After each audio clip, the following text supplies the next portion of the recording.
Sam Raimi has cemented himself as one of the most versatile filmmakers of our time.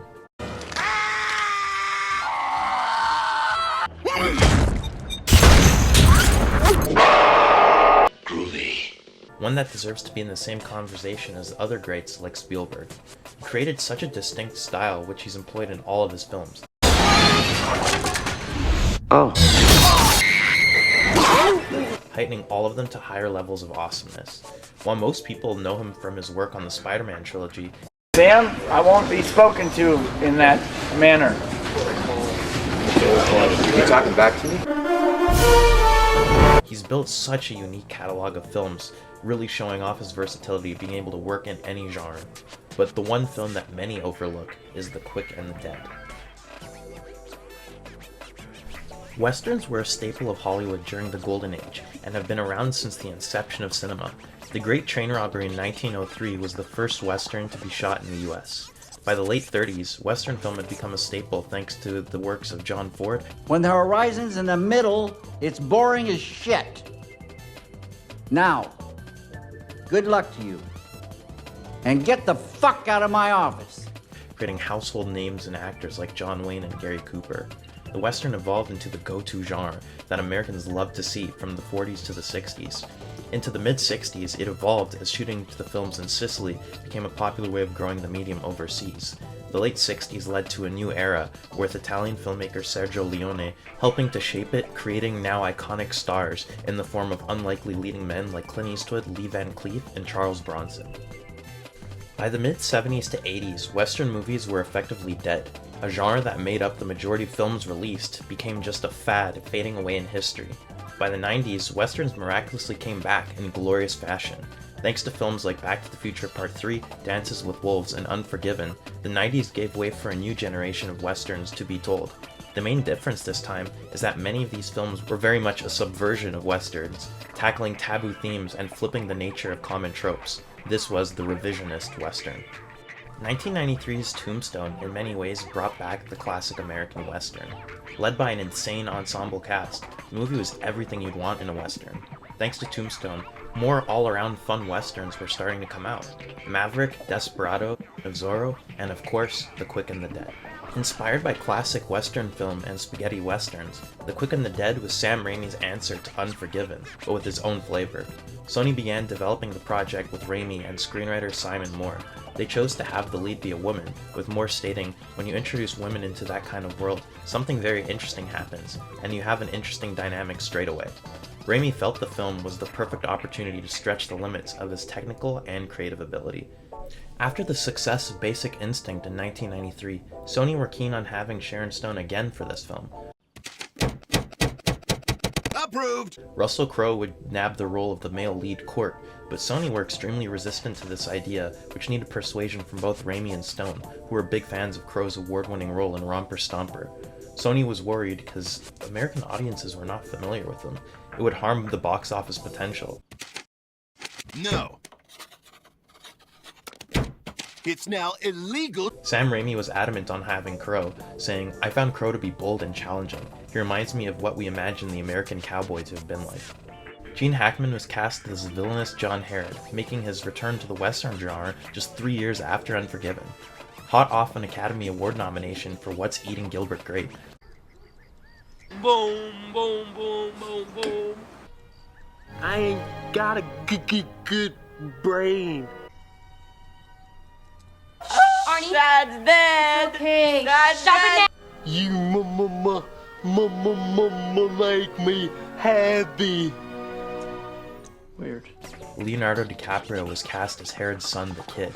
Matt Damon and Sam Rockwell even auditioned for the role too.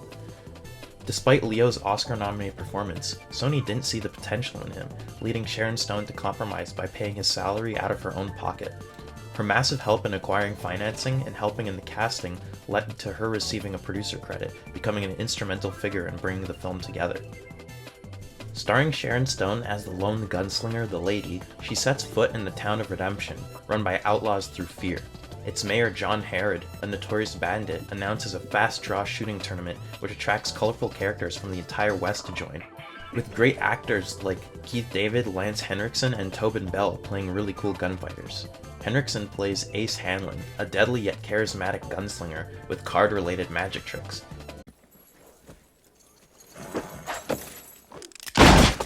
Ace of spades. That was legitness. Yeah, it was. What makes the film so fresh is just how unique each character's personality is, bringing a sense of fun to an otherwise deadly ordeal. The film allows Raimi to use his energetic camera work to emphasize the talents each duelist brings. Russell Crowe comes to town as Court, a preacher with a mysterious past who seeks to forget his past life as a bandit by being a man of God. Unfortunately, Herod forces the peaceful Court through any means necessary to fight in the tournament as revenge for leaving his gang.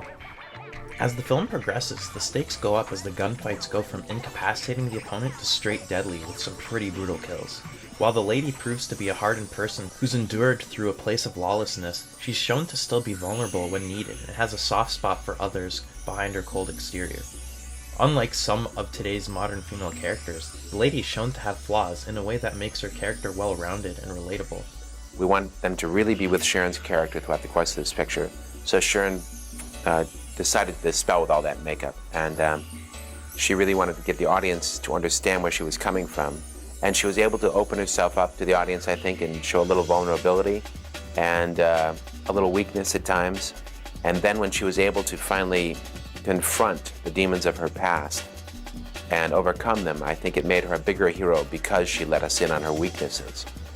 Once the tournament approaches the finals, Keith David's character, Sergeant Clay Cantrell, is revealed to be a bounty hunter hired by the townspeople to eliminate Herod in a bid to liberate the town. Upon their duel, Cantrell sadly loses, but Herod keeps him alive long enough to deliver a fantastic villainous monologue. This is my town! If you live to see the dawn, it's because I allow it. I'm in charge of everything. I decide who lives or who dies. Gene Hackman truly owns the role, creating a most sinister yet charming personality in Herod. As Cantrell attempts one last shot on Herod, he's gruesomely taken out with one of the best shots in the film.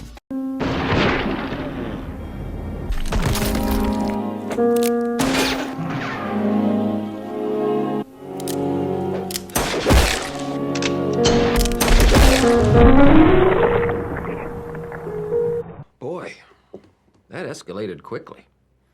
I mean, that really got out of hand fast. Like all of Raimi's films, there's a huge emphasis on practical effects, with as many effects done in camera.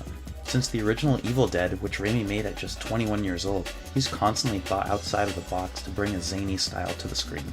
Each and every gunfight throughout the film is brilliantly executed, with just such amazing shot selection and editing akin to Leone's Man with No Name trilogy, but dialed up to 100. Finally released in 1995, the film sadly received mixed reviews and was a massive box office disappointment, earning just $47 million on a $35 million budget. Regarding the disappointing results, Raimi noted, "I felt my style didn't help make it into a great picture. I was very confused. For a number of years, I thought I'm like a dinosaur, I couldn't change with the material." I find his statement to be so ironic because if anything, his style is unlike anything that was being released at the time. If only he could see how the reception has changed now. Although it may not have been the big success it should have been in 1995, The Quick and the Dead has aged magnificently, with many people now watching it through a fresh lens. The film is from a bygone era when mid-budget film was embraced and wasn't afraid to wear its heart on its sleeve. A masterful director in Sam Raimi and a dedicated cast of talented actors, The Quick and the Dead is a story of redemption, and this film deserves that. Thanks to streaming, the film can now be discovered by a new audience, so if you're looking for something new to watch, look no further. Told you. We're gonna hang out, watch a movie.